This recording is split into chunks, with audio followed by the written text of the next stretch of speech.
Perth, hello. Hello, Sydney. Sydney, hello. Gosh, LA everywhere. We're getting lots and lots of international excitement. Yes, and thanks for everyone reminding me to record. Germany! Excellent. So, guys, Marooned, yeah? Yeah, here we are. And we didn't really talk. This is show 2 of series 3, and we didn't talk very much last week at the start of it about the changes that were wrought for season 3, because obviously we talked about the Captain Emerald suit and all the cosmetic stuff, but the really significant thing in season 3 was Starbug, and this whole thing came about by we visited Pete Ragg and the boys and gals at the BBC special effects department and got them. I didn't like Blue Midget at all, and we got them to design a new spacecraft, and Starbug just came off the drawing page, and it made such a difference to us as writers, because we could get off the ship. Red Dwarf was so huge, he couldn't get involved in a high-speed chase or a crash and do this.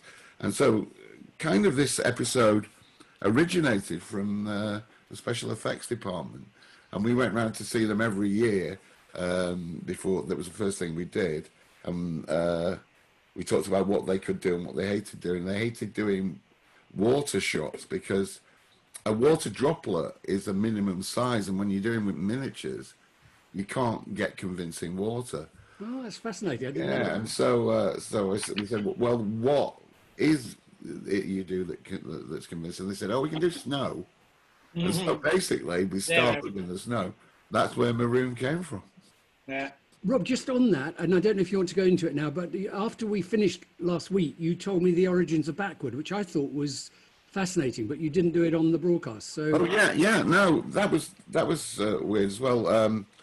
After season 2 and we'd finished the novel, we were on a Ross and Rachel break, basically, working on our own things, and I worked on a book. There was sort of a hardcore science fiction book called The Backwards War, and it was sort of high tech. There were gravity weapons and different time things on the battlefield. And it transpired that the Earth was pitted against an enemy who was moving backwards through time. And the big scare then is, why would somebody be involved in a war they know they'd already lost? And it was kind of, that's what it wasn't funny.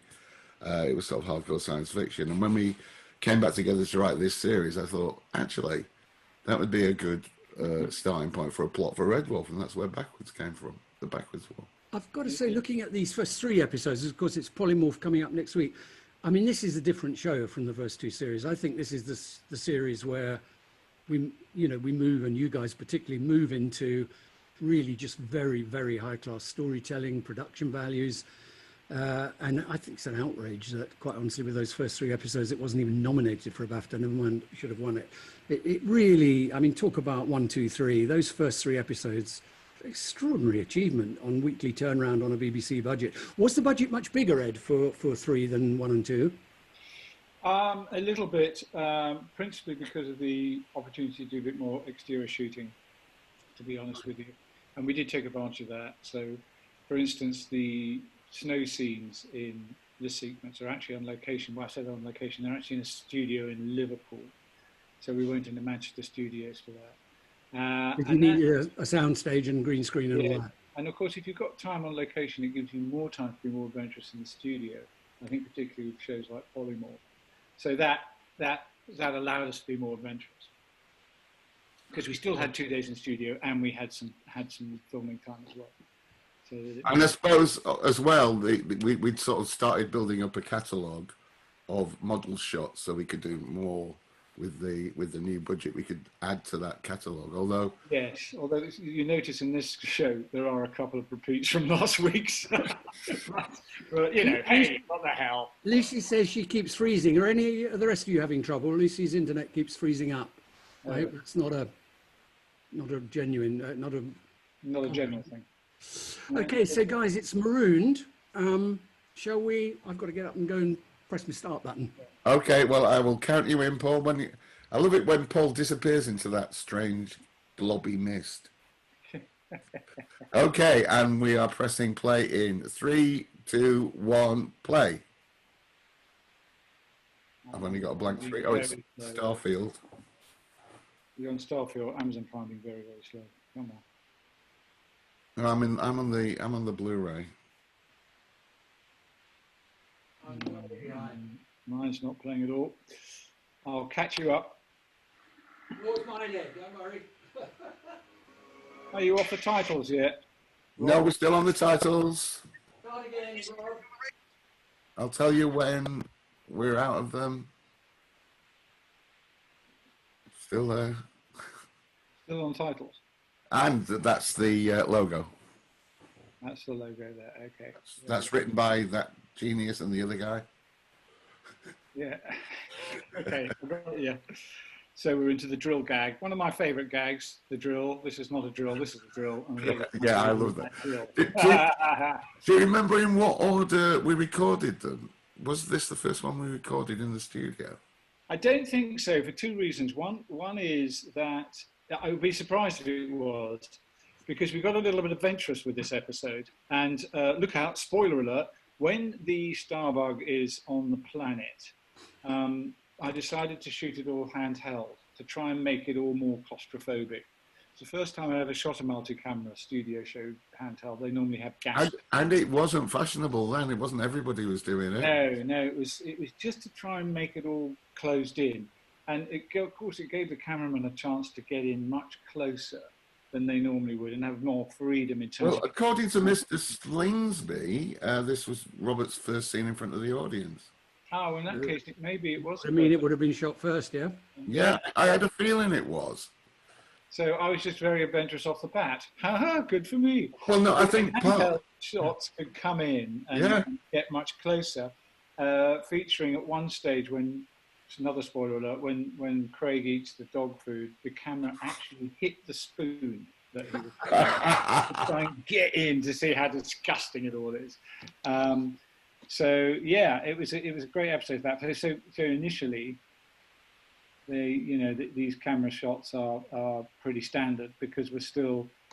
Yeah, and I think probably the decision was taken because we had Robert and Hattie as newbies. Yeah. And this show didn't really involve them too much. So it eased them in a bit. It eased them in a bit. I think that's it. Yeah.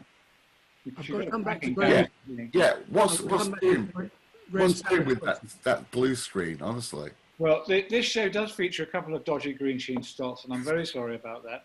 That was supposed to be the inside of the hangar, the best we could do. Ed, I do remember we paid for a whole bloody specialist green screen studio in Liverpool, and that's what you came back with. I mean, it was touch and go for a few minutes. I have to tell you, that was shot in Manchester, and we forgot to put the green screen up. It's just a black cloth.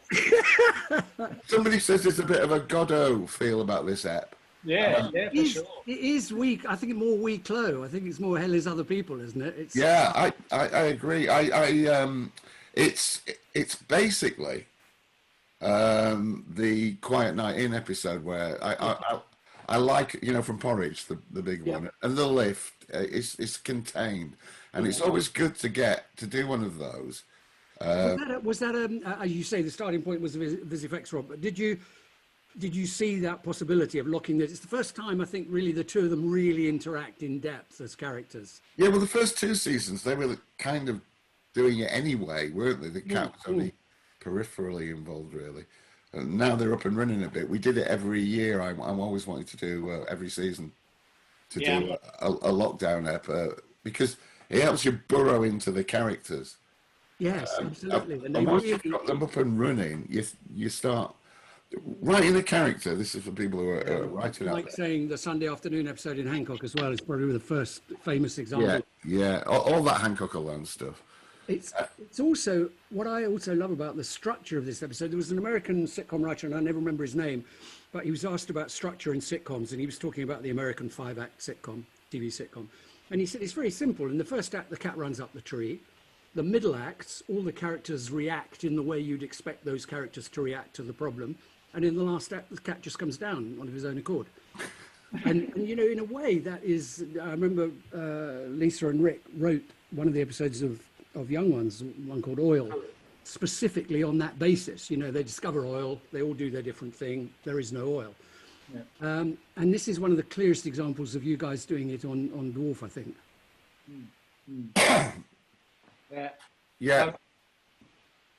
And the relationship between the two of them just gets better and better as it goes. Doesn't it? Yeah. Well, yeah, I was going to say for writers who are listening, this is what happens. You get the spine of the character, so it's a logical process from there on to flesh them out more and more. And you say, okay, so what kind of things would he like? You know, how did he get to this point? And it's like a detective story more than an invention at that point.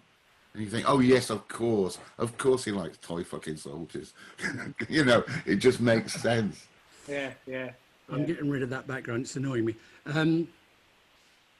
Now, Yeah, great. I've got a little quibble here, Rob, really, and Ed.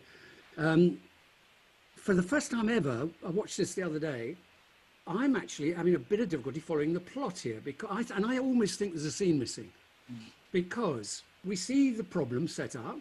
We see them all preparing to get off the ship.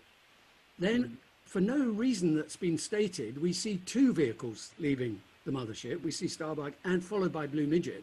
But nobody's told us that two are on one ship and two's on the other. Then the ship crashes, and it's only then we realise that Rimmer and Lister are not with Crichton and Cat. And then they suddenly turn up. Is there something missing in there somewhere? A couple of lines. Well, it feels like it. Wasn't there a scene where the Cat was driving Crichton in the snow on a sledge, yelling mush? Yes, that's later on. It's not in this. It is here, but we had so much chroma key problems that I had to tighten up the shot. No, it wasn't a great shot. It was terrible because Crichton was pulling him on the sled, but the sled just wouldn't key. We just couldn't make it work. And it's so annoying because now, you know, you could rotoscope it, you could do all sorts of things. But then it was just untransmittable. So we had to tighten the shot up. And he does say mush, but he says it off camera. It's really, really dodgy old shot. This sequence I much prefer where the giant fireball hits Starbug. That I particularly like. Yes. Robert's asking, talking about structure, did you write to a 3-act structure? I think one of the joys of particularly BBC English comedy is you don't have to write to an act structure at all. You completely write the half hour as a flowing piece, yeah? I never thought about it as having a first, second and third act. So, I was aware of that. We went on various courses. And it's just, you know, that's how a story gets told. You don't have to think about it. There is a twist. You enjoy the twist, and then you resolve it. It's really. So the sequence with Craig falling out of the, he does his own stunts again. Yeah. Falling out of Starbug into the snow. This, as I say, was shot in a studio in Liverpool. He's been pulled along the ground by a wire, which we removed later. But the wind is being created by these artificial snow being fired into his face no less than by a Volkswagen engine. Propeller attached to it. Volkswagen Beetle's engine with a propeller attached, that's what's blowing into his face. Did everybody see that giant glacier on the left of that shot wobbling? It's quite good.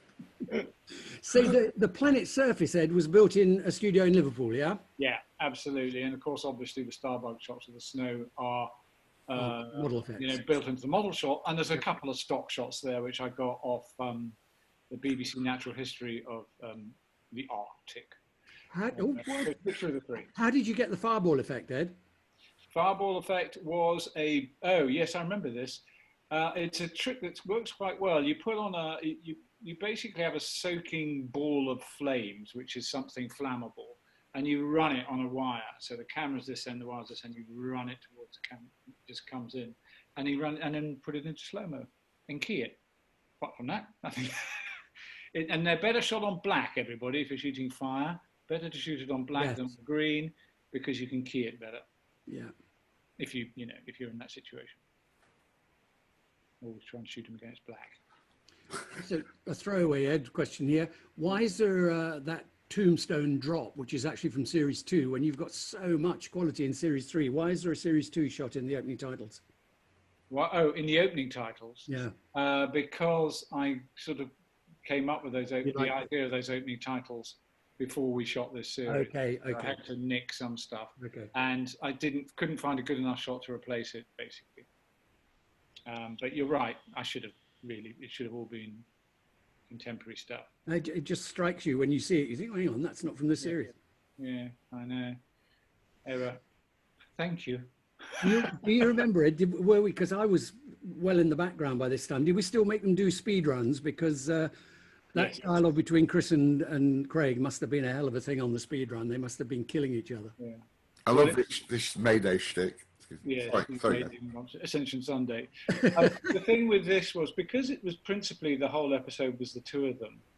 Funny enough, in rehearsals we could focus more on the two of them. So you sort of go, thanks Robert, thanks Danny, you can go now because you top and tailed this, and thanks Hattie, and then boys, okay, let's sit down and really focus on this.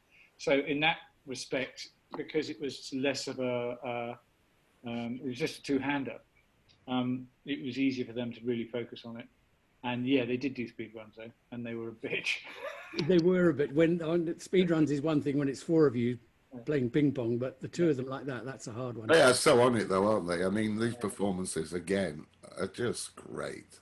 They're just great. James is saying I stepped back and Rob and Doug became more producers, and I think that's right. And in fact, the credit you, all 3 of you, with Ed, and there's you as producers, and I think that is right. By this time I was doing other things, and I really only used to drop in on rehearsal and recording, I think. The thing is, you guys were really good in that you let writers actually into the fucking rehearsals. Most people didn't. Encouraged you, paid you to come to rehearsals eventually. Oh yeah, I mean, it's what was worse was if you couldn't make rehearsals for one reason, I'd rehearse something, then you'd come in and go, oh. You go, oh Christ, where were you? But the problem is, of course, traditionally in television, nobody listens to the writers, none of the crew. Now, we had the ear of the special effects guys and the lighting guy, John Pomfrey. Paul and Mel Bibby.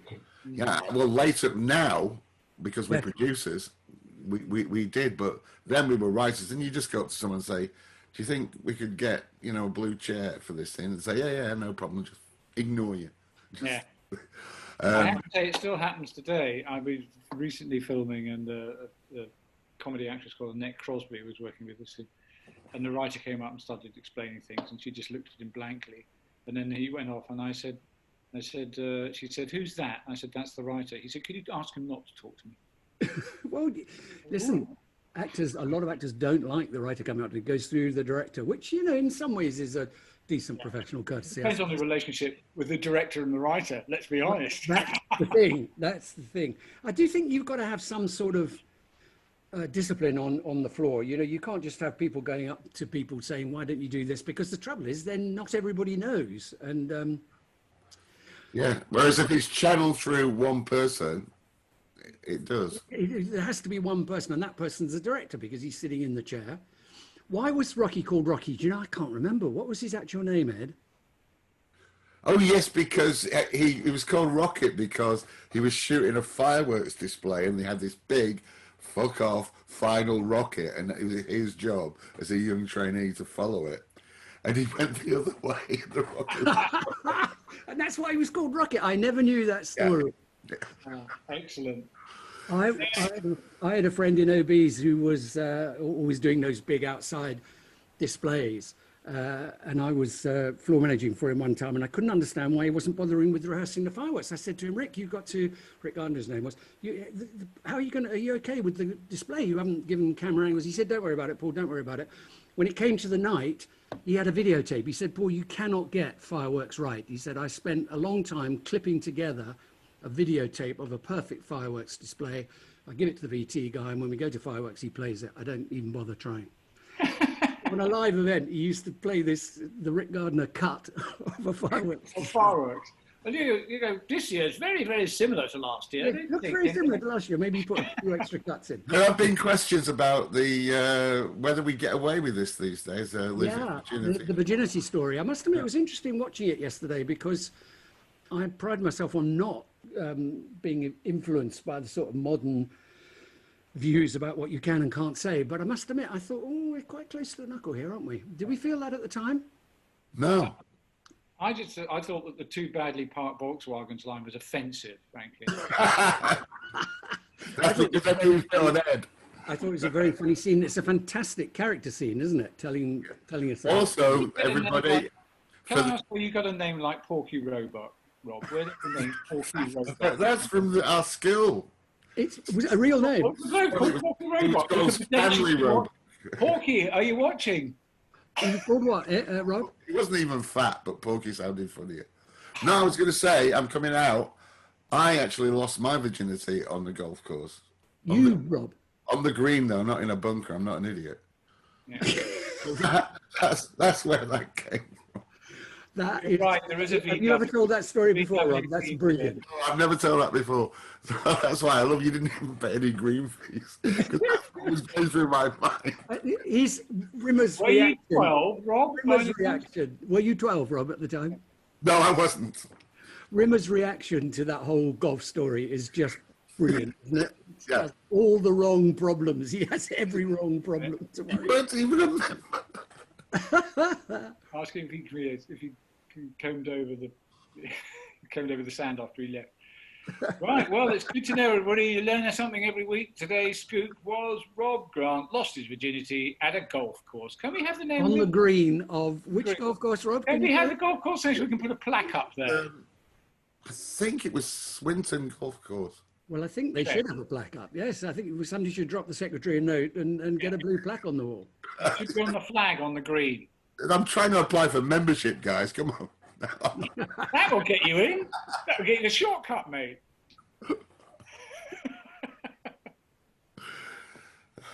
I completely forgot until I saw this. I thought, oh my God, that's running close to the line, isn't it?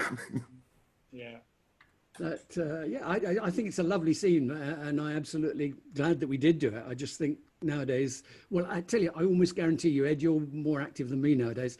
That would have gone through a whole bloody debate with about 18 people, wouldn't it? Oh yes, definitely. Okay. No, there's a department now called compliance. Yeah. And you have to go through all their stuff beforehand, and then they tell you what you can and can't do, and even how to shoot it. And then This is the You thing. don't even know how to shoot it, Ed. they make you cut it. We're not saying it's okay to have sex when you're 12. We're just saying some people do, and that's true. Yeah, and you could put that argument now, but my reckoning is you wouldn't be able to shoot that scene now. No, it would be changed. Now, so you can see with the handheld, this is a really good example. As he creeps in, how we can keep Chris and Craig in the background. You can't do that normally on a regular TV ped. He's opened up the lens and slightly distorted to try and make the dog food look more disgusting. See, And it worked. in the side-on shot, but when it's the head-on shot, when you come back to it in a minute after it looks grotesque.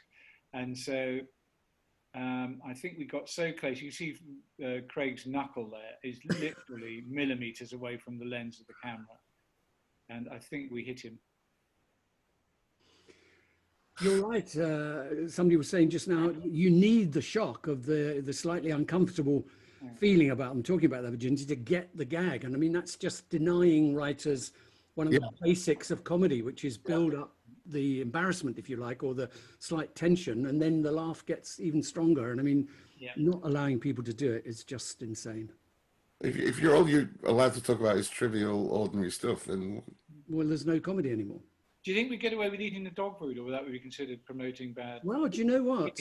I can't even tell you nowadays what will be considered allowed and not allowed, but somebody will complain. Somebody's asking questions about Lolita. Nobody would publish Lolita today. No, probably not. Published? Do you think not published? No, you're right. You're absolutely right, Rob. I'm just thinking about it. No, you're right. And if they tried to, they'd have a riot on their hands from the half their writers leaving the publisher, as we've just seen recently.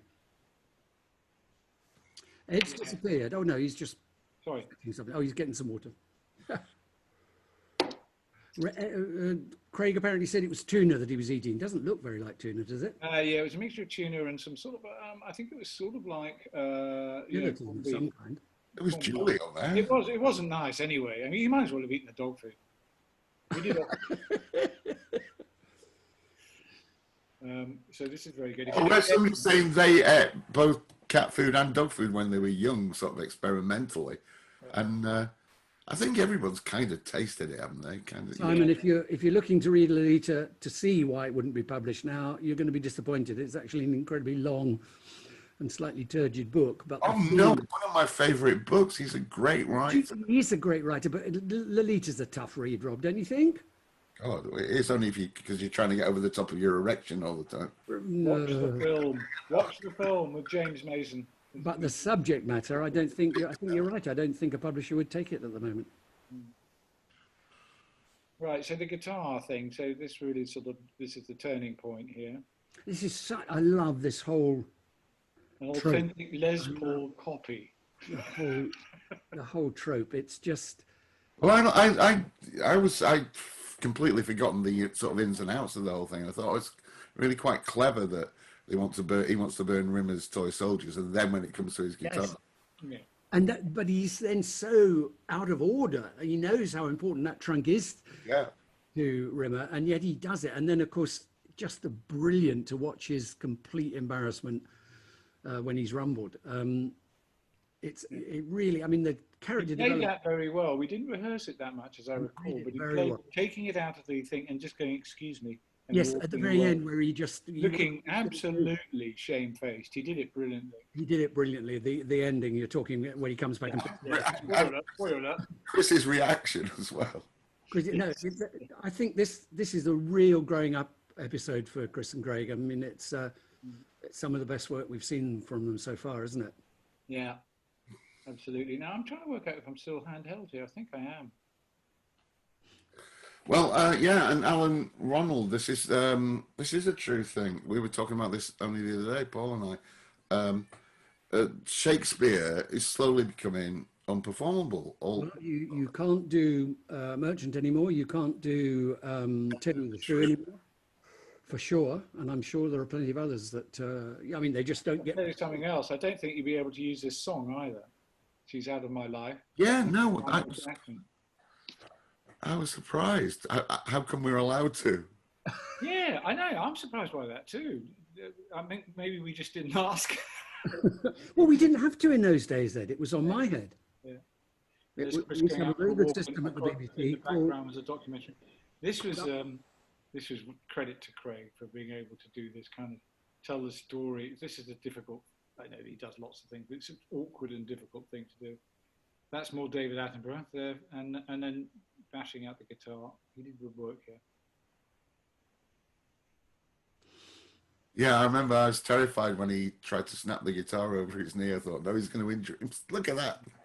Well, my thought was, this is hard jade wood. There is no way that would. And of course, you very cleverly don't explain how he manages to cut out the jigsaw, which he hasn't got. Yeah. Well, Rimmer was going for a very long walk. Well, it obviously was a very, very long walk. Very, very long walk. He walked around the entire planet. He's back now. He was giving the man his space. Yeah. Yeah, but a lot of back to a loved one. To sing She's Out of My Life. Yeah, so this, of course, where it swings around the other way, and Rimmer goes from one extreme to the other, which I love. It becomes a sort of moralizing. I never realised what a great, great guy you were. Yeah, I mean, it is brilliant that Rimmer suddenly has this paean of praise, and which you totally unexpected. Yeah. And Lister has to sit there and listen to it, knowing it's all. I missed who said it, but somebody said he probably didn't break copyright that song because it sounded nothing fucking. Thanks so badly. Yeah, very good. It's a parody.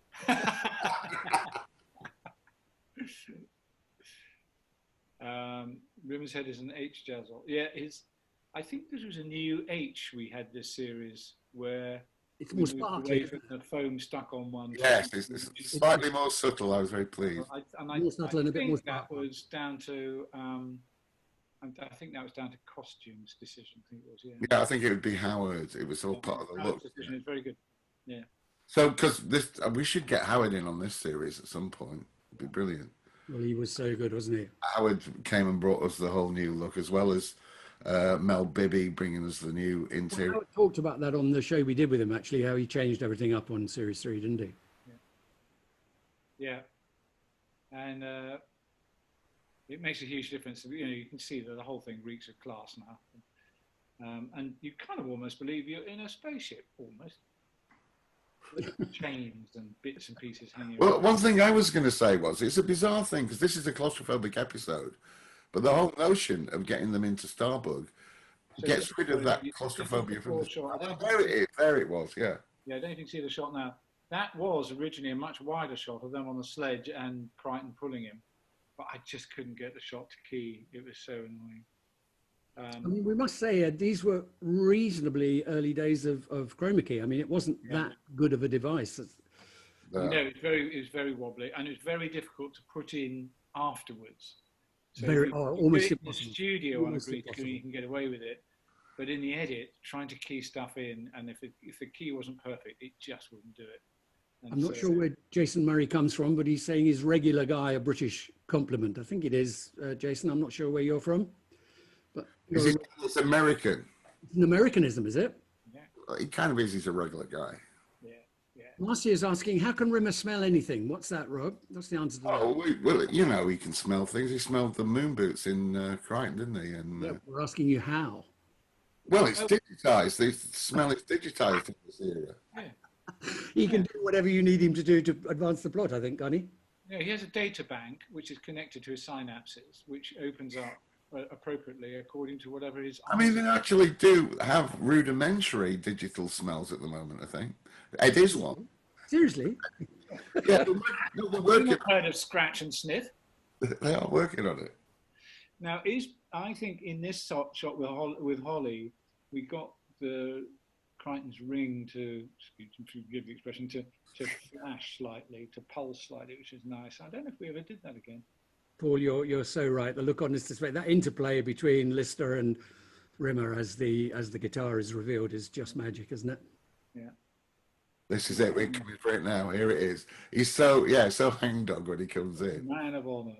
Yeah, that hangdog look. And it's the slow dawning on Rimmer. He sort of thinks, wait a minute.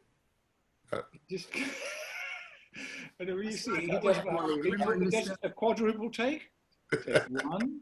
Molly says Rimmer and Lister were so close to becoming really good friends, and it is true. You just tempt us. If only things had just been a gnat's different, they could have really bonded and formed a unit. But of course, then there would have been no comedy. There would have been no show. That's the problem. Yeah. This is the last shot of the day. I shot this in the studio live in front of the audience because I wanted to. You had a special funny small very camera. hard shot. Eh? You had a funny small camera, didn't you, for it? Yeah, it's a very hard shot to do because we had to put the ceiling in and everything else. But I just wanted to get that in front of the audience so we could get this line and the big laugh it gets off. It was a really tough shot to get. It was a little. I mean, now you have them all over the place. Yes. But for then, yes, it was. It was a mini camera. We're not talking GoPro lipstick cameras. We're talking. It was a pen camera, but I mean, a sort of giant pen. What resolution? Very tricky to get the shot, but I'm so glad we didn't manage to do it live because I just wanted to laugh. Where was the camera head physically? Was it a cameraman standing holding it? He was on the floor. Lying on the floor. Through the hole with the guitar shape to try and catch Rimmer the other side, plus the ceiling. And it was really tough to get low enough to try and get the angle. Because, of course, those shots are normally forbidden in sitcom because we never put you don't go to the expense of putting a ceiling on a composite sitcom set. So presumably you built the ceiling for that shot, Ed. It wouldn't have been there normally, would it? Yeah, we manoeuvred it in. Good old Mel. So sad to have lost him. There we go. Good ep, gang. They're really good ep. One of my favourites, that one. Yeah, it's a really good. It's a hell of an episode to follow on after Backward. I mean, you're on form, boys. It has to be said. Well, yeah, somebody's saying we're crashing a lot of Starbucks, and we did. I think that, but I think that was it, wasn't it? I think they crash again in Terraform. Yeah, there's no crash. Don't we do crash into water? Oh, Dimension Jump. They kind of crash, but they recover, don't they? Yeah. Body swap. Yeah. Crash into water at one stage, didn't we? I think we were using the Pinewood Lake. The Pinewood Lake, which is enormous, and we were shooting with a model this big. How many Starbugs are on the Dwarf? Rob, is there a whole fleet of them ready for? There must have been, mustn't there? Everyone's just pointing out how many times it crashed. I don't know that it crashed unrecoverably all those times, but yeah. I mean, we did use it. There was at one stage we did know that James Cameron had taken a shot in Alien where the alien attacks the girl in the Nostromo sort of subship, whatever that is, and he threw, and then they say it's in anger, but I'm sure it wasn't. He threw the model onto the model set, and it smashed and crashed into the camera. And they all went, "That's fantastic!" So I remember once with me and Pete, we said, "Should we just try chucking it and see what happens?" So we threw it, and it was completely crap. It sort of flew over a couple of times, and landed on its back, and it really wasn't very good. So I think probably James Cameron had a slightly bigger and more expensive throwing arena. he was just angrier, you know. Yeah, I think there's a fleet of blue midgets and starbugs that they use as they need them. And I think also Pete Ragg, but also credit goes to for some of these model shots, or some of the other VisFX designers. I'm trying to remember the name now; it will come to me. But there were a variety of people who put these model shots together for us. You're right. James Cameron had a better throwing arm. I think Ed was the man. Yeah. Mike Tucker, yeah. Jim Francis, Jim Francis, that's right. Also shot some fine model shots for us as well. Yeah, I've forgotten Jim, yeah. Okay, chaps. Well, next week, Polymorph. Polymorph. What a run of shows this is. Polymorph. Whoa, this is I'd like to call it our epic episode, Polymorph. God, you call that the epic episode after the two we've already just watched? Yeah, is quite something. But it's just mind-boggling. So, Polymorph next week. Hope a few of you at least can join us tonight at 7 o'clock for Private Lives, which I say, if you can, is honestly an absolute treat. Yeah, it is. Go to rtflockdown.com. We sat through 2 rehearsals. So they're an amazing cast. They're an amazing cast. We're doing an amazing. Right. Amelia Clark, for all of you that don't know, is not only the mother of dragons but also Sarah Connor. She's two icons. Sarah Connor, and she was the lead in You Before Me as well. That movie, wasn't she? I mean, she's a very considerable. But you know, a lot of actors can be very good actors, but actually not get comedy. And when I heard she was going to be Sybil, I thought, great, you know. But I wonder what she'll be like on the comedy. She absolutely. You're looking at 4 actors who just completely understand what they're doing. So not to oversell it, but it's been a joy. No, she's been brilliant. She's got some YouTube videos which are worth watching. Her touring around the set. My estimate. I mean, stop doing this. They don't want you to do this anymore. She'd be great. I'm not a Game of Thrones stalwart, but she's gone up in my estimation. She's a very, very fine actress, and all 4 of them hold their own in a very starry ensemble. So we've got to go away and do a bit of prep for that. So I think we're closing out now, guys. Polymorph next week. See you at 2 o'clock. And we're off. See some of you tonight. All right. Enjoy the sunshine up in the UK. I'll see you in a minute, Rob, yeah?